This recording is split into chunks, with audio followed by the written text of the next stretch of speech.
Hello everybody, how you doing? We are live from La Vida, Colorado, where it keeps trying to snow today. It hasn't, but it keeps trying to. I get reports that the mountains are snowing a little bit. So I'm just saying hello to you today. I'm going to wait for a few comments to pop in so I know that we're actually working and functioning before I talk about a few things that I want to chat about today. And also, I don't plan to keep you very long, so if you can pop in for a few moments, that would be lovely. Good to see you, and we'll visit a little bit. I want to talk today about some of my favorite little quilting techniques, and I'm going to be doing this off and on over the next 2 or 3 weeks. So there's Miss Mary. Hello, how you doing today? It's good to see you all. So hopefully, I mean, I'm not going to be exhaustive today. I'm just going to share with you a few things. And there's my neighbor Steve and Kim, my good friend up in Canada. You guys, it's so great to see you all. Linda and Karen and Lois, it's just awesome. So thank you for popping in today. Want to let you all know that coming up in December, I will be doing my return appearance of Quilt Luminarium, the virtual version. And that virtual version is, honestly, I think it's worthwhile because when you do it in person, you don't get to have it forever. But if you watch the video and do the virtual, you do get that. So the techniques I'm going to share with you. Hello, Miss Sheila. The techniques that I'm going to, oh, Linda just asked if Hugo is here yet. And the answer is yes, and he's actually kind of helping me produce this today. He's going to feed some of the questions my way. So, yes, thank you for asking, and I have to give you a little update on that. I'll be posting a video in my newsletter tomorrow where he made a fancy breakfast, and I'm going to share that with you, but also just giving you all a teaser that Hugo's going to learn how to quilt, and you get to watch that. So that's coming up. That's going to be fun. The best way to stay in touch with me is to make sure you're on my newsletter, and that is in the bottom left of your screen. So hopefully you'll join me with my newsletter. So anyway, Quilt Luminarium. The thing I'm going to talk about today is I'm going to talk a little bit about caveman improvisational piecing. I'm not going to give you a huge, big lesson on that today. The thing of it is, oh, and Hugo, speaking of, can you get me the suitcase? Could you get me the suitcase there? That would be awesome, because I've got some quilts that I want to share with you. The thing about improvisational patchwork is people tend to be scared of it because we as quilters almost always come from the school of learning to measure and learning about templates and those kinds of things. And so in my world, I actually love doing some quilts that are not necessarily made from templates. And I want to share some with you because this is a quilt that is made by Carol Bragg. This is a quilt that I got into my collection many, many years ago because I loved the colors, I loved the glow, I loved the movement and the swoops and the swirls that are on this. And yes, this could be made with templates. It could be drawn out, and you might spend several hours or a day or two working on something like this, depending on your speed. But in truth, if you were to do this improvisationally, it would go a lot faster. And so I'm encouraging you to think about some of these ways that we can go about making improvisational patchwork. This is a quilt that I made called Skyflower. I made this, Skyfire, not flower, Skyfire. And I made this in the year 2000. The quilt actually went away from me because it was a gift that I gave to a dear friend who since passed, and her sons sent it back to me. So I have this quilt, but I didn't make this with any templates whatsoever. It just has to be cut and sewn. And when you do improvisational patchwork, you will not be using any 1/4-inch seams. You won't cut 1/4-inch seams, and you won't sew 1/4-inch seams, which actually makes the whole process a little bit easier, I would say. So I'm going to show you this little quilt. I love this little quilt. The applique was all kind of fun, but I want you to pay attention to the background on this. I don't need templates to sew scraps of fabric together. So this quilt is a happier quilt, I think, because of the background made from different fabrics, rather than just using a solid piece of fabric for the background. So there's many ways that you can go about incorporating this technique. So I hope you're liking to see quilts, because that's what it's all about anyway, right? So you guys, this next quilt that I'm going to show you is called the $600 quilt. And it is made by a gal named Kathy Mallory, and it's the $600 quilt. And I'll explain that in just a moment. But it is made from some fun, wonky log cabins, as you see. Fun, fun, fun, fun. And now you want to know why it's called the $600 quilt. Because she went to a workshop with a teacher and other students, and it cost $600 to go to the workshop, and that's the quilt that she made for $600. So she named it the $600 quilt. I bought it from her. The funny thing is, I did not buy it for $600. So I think she got a little bit of her investment back. But if you will take Quilt Luminarium with me, Virtual Quilt Luminarium, you are not going to spend $600. So you can find Quilt Luminarium there at letsquilttogether.com, which I have on the page there. So you can sign up that for December. Quilt Luminarium is coming up. Now, I want to show you some more. I'm going to have to show you pictures of these. This is one of my Chantel quilts. And this was kind of the predecessor to my quilting caveman style improvisational patchwork. This quilt, this little tulip, started off with templates, and then the whole progress went to doing it paper foundation pieced. And then I got so familiar with this tulip that I started just doing it more improvisationally like this with the curves. Now, I have a fun story that I want to tell you about this little Chantel tulip. I was invited to go teach in 1997 to go to England. It was my first trip to England. And as I got there, a little bit jet lagged, my hostess said, "Do you mind going to a beginning quilters class tonight? They would like to meet you." I wasn't going to teach. I'm just going to go visit. Sure, let's go. And when I went, I met them, I talked to them. And the next morning, one of the students called the hostess and said, I didn't meet Chantel. Who was Chantel? I thought I met everybody, but I didn't meet Chantel. She said, "What are you talking about?" She says, "Well, Ricky said that Ann brought Chantel, and I met Ann, but I never met Chantel." And the hostess laughed and said, "No, it's Ricky's accent. He's from Texas." And he said, "Ann brought show and tell, not Chantel." So you're all laughing. And about 3 of you have heard that story before, but I ended up naming that tulip, this tulip here, I ended up naming it Chantel.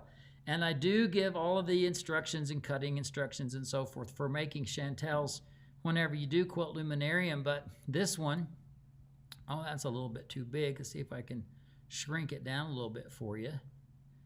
There, that looks pretty good. This one is a little Chantel, very plain. You don't have to make them fancy.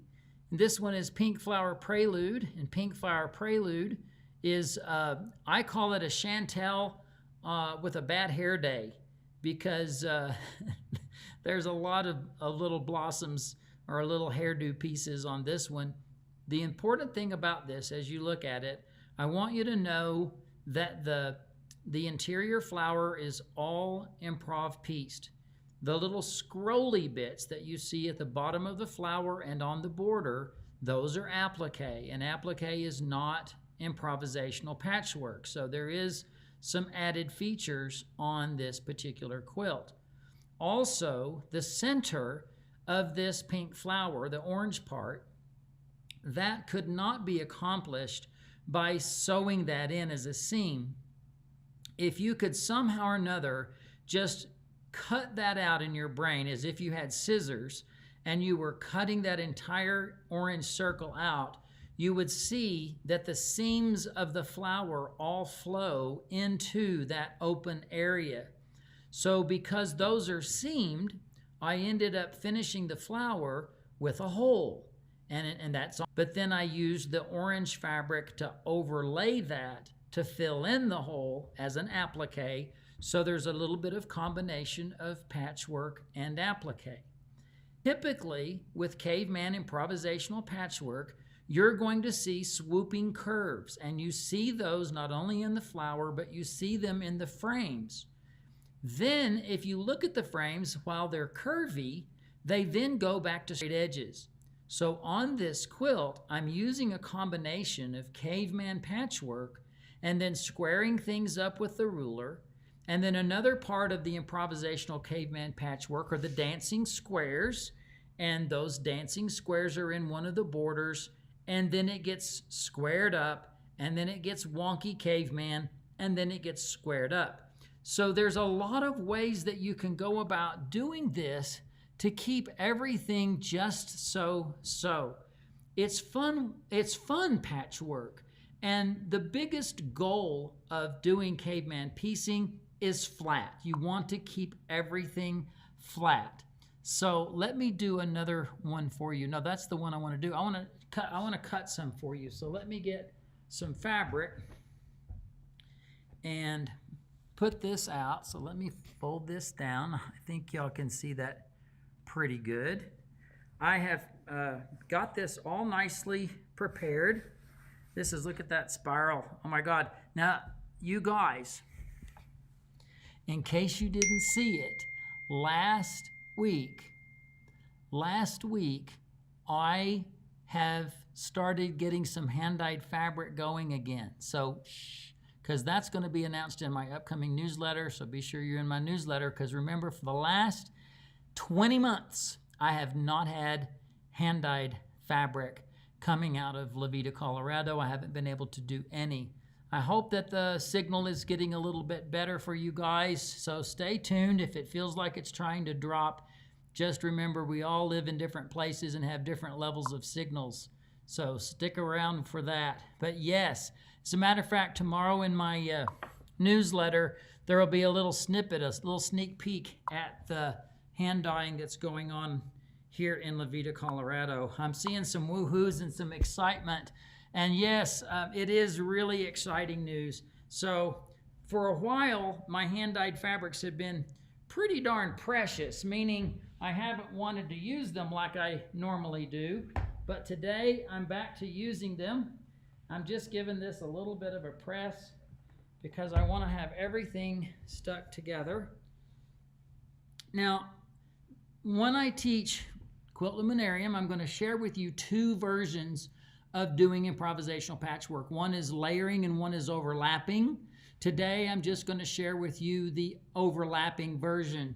So what I do to make this happen is I want to do an undulating cut, and I call this the one Margarita cut. If you've had 2 or 3 margaritas, you have too many waves, and I don't want it to have a lot of waves. I simply want this to kind of swoop over and out. And that is the piece that I'm going to use.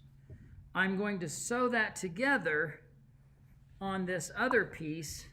And in this case, I'm going to keep it a little bit short just for the sake of the camera. I'm going to overlap this. Yes, I could have cut this at the same time, but I'm going to bring this over and overlap it just enough that I don't see any mat, any cutting mat there. And let me double check. I'm just making sure. We do deliver to Australia, absolutely. But I hate to say it, of course, it costs you a little extra when you're down under, but I absolutely would do that. All right, so on this piece, I'm going to go ahead and cut away what I want this to look like. But I now need to use this as a guide. Can you see if I put it here, there's some cutting mat showing. I want to overlap this just enough that there's nothing showing, and then I will just move this along with the rotary cutter like that, making sure that these ends at the top are the right same size. Now, it's underneath here is fabric that I will not be using. This piece goes away. I like to say what you see is what you get. So when you look at this, this is what I'm going to get. So this is what I'm going to put right sides together. Okay, everybody? Now, I am going to flip this over to the machine just a little bit so that you can see, and I'm going to stitch this. When I stitch this, I do not use a 1/4 inch seam. I use less than a 1/4 inch seam because I didn't include a 1/4 inch in the process. But I also want you to watch my hands here. I'm going to turn this up just a little bit. My right hand is holding the strip that's on top.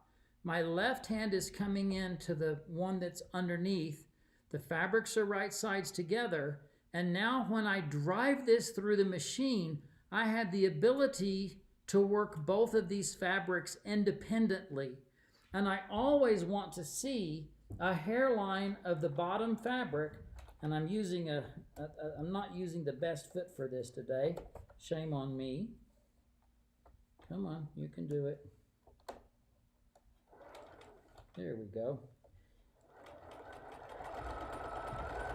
And as long as I can see a hairline of the bottom fabric, then I know it's getting sewn together. And I don't have to go super slow with this. And yes, this is not my first rodeo. I have done this before, obviously. So let's take that out, give it a look, and there you have it. Now my next goal is to press it.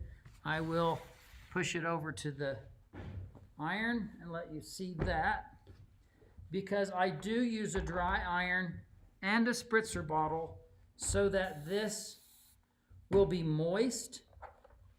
I don't use moisture in the iron because I don't want to have the iron getting incontinent. But my goal is to make it flat. And I'll bring it back over here for you to see. And this looks really flat. It's beautiful and flat. And you can see that beautiful undulation. If I now want to take this unit and square it up for a project, or if I want to keep adding to it, I can do that. Those were kind of wide strips, but they relate a little bit to the ones that are in here.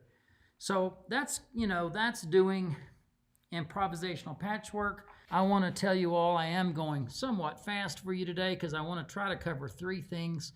But I do invite you, please, to consider taking Virtual Quilt Luminarium, which will be the 9th, 10th, and the 11th of December at the letsquilttogether.com site. And you get 11.5 hours of learning. You get the PDF that comes with it, which is the 130 pages. You could order a syllabus if you wanted that separately, but this is the best way that I can teach now, virtually and worldwide. So Australia, this is a great way to get the full ball of wax, so to speak.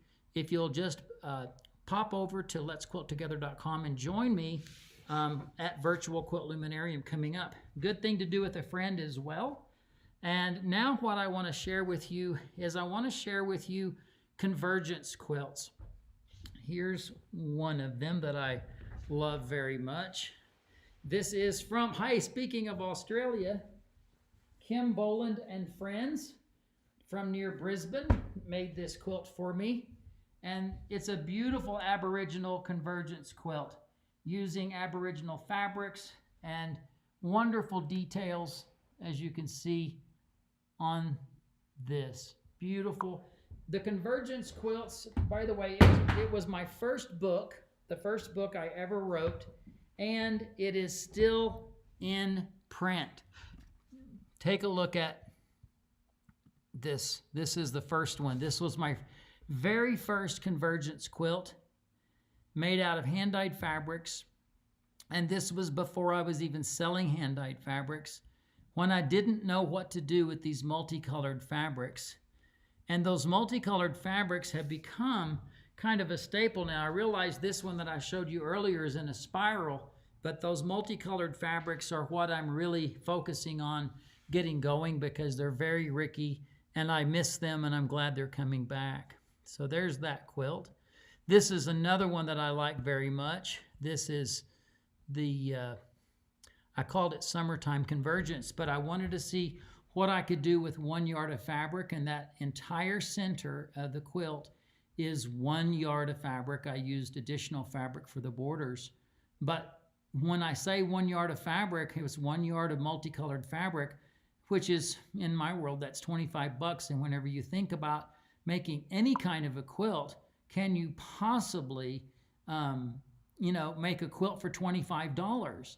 And the answer is generally no, because we ended up we buy so many fabrics that we would spend more than that. So while the fabric per yard is $25, when you do the fabric the right way, you make such a maximized version out of it. Now, please don't go to my website and try to buy any. I don't have any there available for you right now. My web store is closed down. But again, get on my newsletter. Sign up. You see it down at the bottom. Sign up, because you will be the people that know what's going on, because you're staying in touch with me. Now, this is by Terry Waldron from California, at least at the time she made this. This Convergence quilt with this wonderful applique put on it. The applique ends up taking the center stage, the applique and the butterflies, and the Convergence becomes this wonderful background that's back and behind. So I'm just letting you get in. The thing about these Convergence quilts, you can make them in a day. I mean, I made them when people say that's not true. And I'm like, yes, in my class for 6 hours, whenever we sit and sew in a class, they would end up perhaps making 2 of these in a class.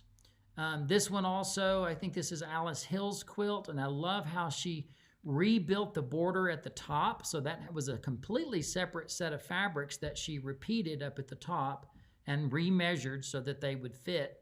But then look how the flower print is then brought out into the border, so it's been reconstructed. I think that looks really, really great. Really, really fun.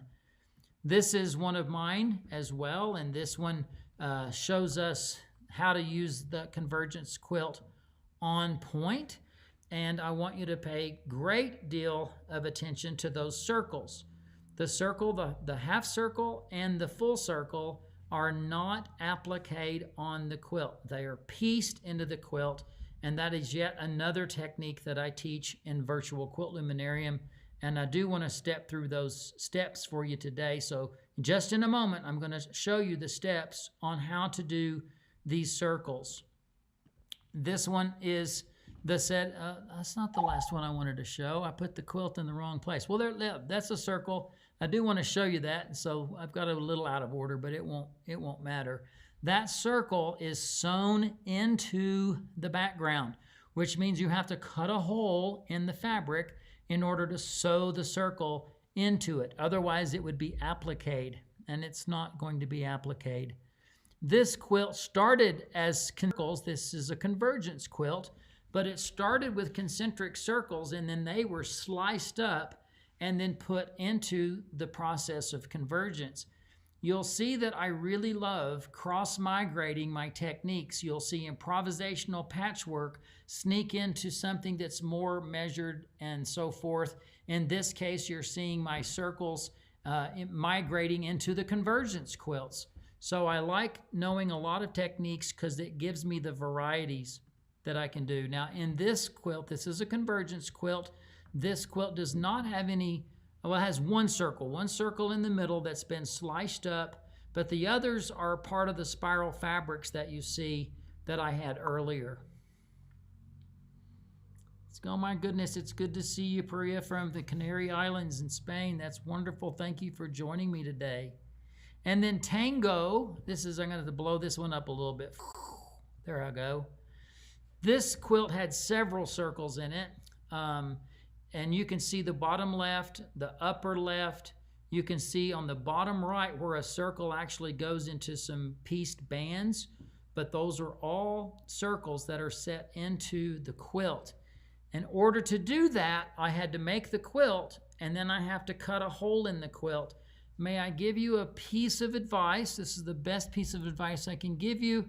Don't cut a hole in your pieced quilt top until you have practiced learning how to do piecing a circle into a hole. Then you won't be mad at yourself. So practice first and you'll be fine. But you're going to start with this freezer. I like to use freezer paper, so I've drawn a circle. This is probably the size of a dinner plate. You might advance yourself to the size of a salad plate, and I would not go smaller than a dessert plate. These are not little circles, these are big circles. A dinner plate is a good starting size for setting in a circle.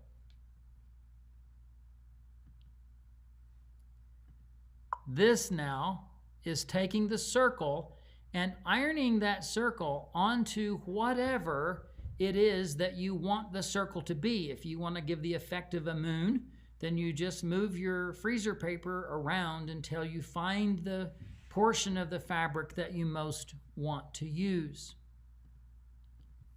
Here I have now ironed the square donut, so that's the part that's left over, and in both cases I'm doing a stay stitching with registration marks, which I do cover in a whole section on the Quilt Luminarium, but the stay stitching and registration marks are critical. And then that's the stay stitching. I'm stitching around the edge of the circle to mark on the fabric where that lives.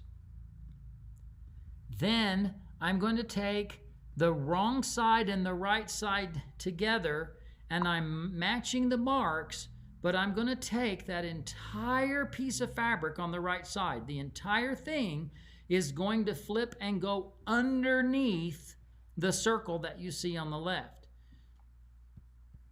You may have to watch that video again. I said it correctly. Everything you see on the right is going to flip under the circle you see on the left. And that's what that looks like before. There's the fabric, the blue fabric that I'm going to tuck under. And there it is. I'm bringing it over to the machine by picking it up. And there I am sewing using the stay stitching and the registration marks. And you can see that the registration marks are on this and they're going to match. And instead of matching the edges, this is one of my techniques, instead of matching the edges of the fabric, I'm matching the stay stitching. And I am sewing just enough to the left of the stay stitching so the stay stitching is going into the seam allowance. This is what I call no pins precision curved piecing. All right, everybody, so here's what will happen. I can promise you that this will happen. When you get near the end, your quilt or your fabric is going to be coming out through an opening, and you're going to be baffled for a second, and you're going to go, I don't know how to keep going. But as your mind processes this, it will tell you to simply take that blue fabric that you see coming through the opening and push it on in through so that you can finish that all up. And once you do, there it is being pushed in and opened. And once it's done, it looks like that. So I love these techniques. These are honestly, everybody, just a few of the dozens of techniques. There are 24 different sessions that are in Virtual Quilt Luminarium. Yes, I'm inviting you to join me because it's a wonderful thing for you to do if you're a quilter, and I get to be with you. I will do pre-recorded videos, 24 sessions, that you watch at your convenience. You do not have to log on at a particular time, day or night. You watch them at your convenience. I do offer live Q&A, which means we all have to gather together, but I make those in 2 really different times, so no matter where you live in the world, you're likely to be able to either stay up or get up a little bit early and watch the Q&A that you would like to. So that is at letsquilttogether.com. That's my own teaching website. It's where I do online classes.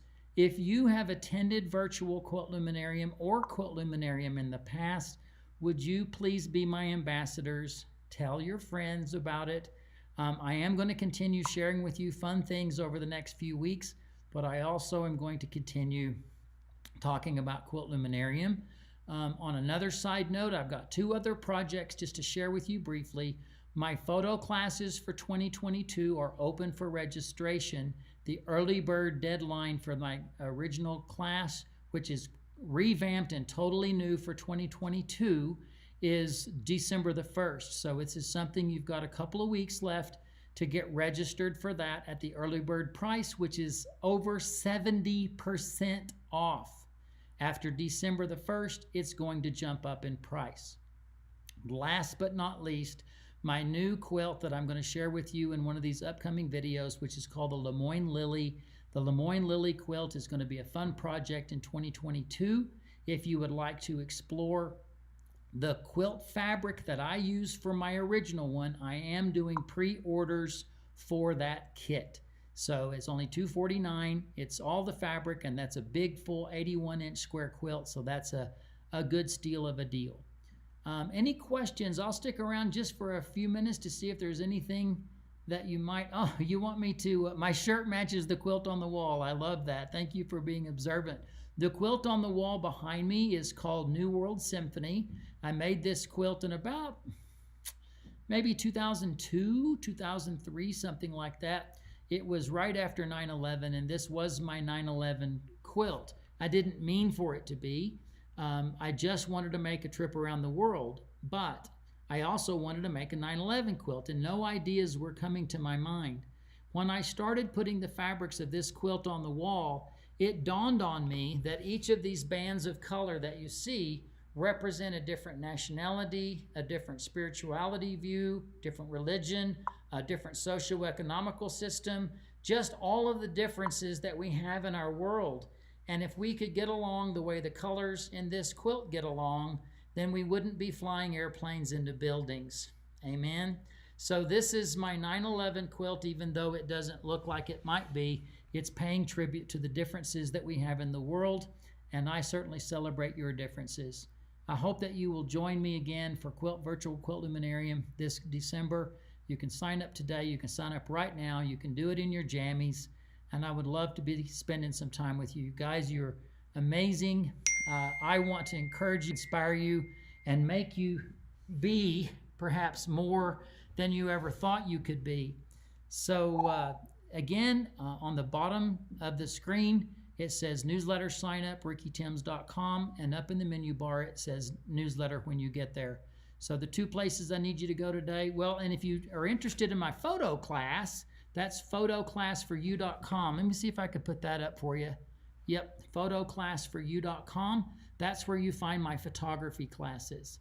So my newsletter's at rickytims.com. My teaching website is letsquilttogether.com.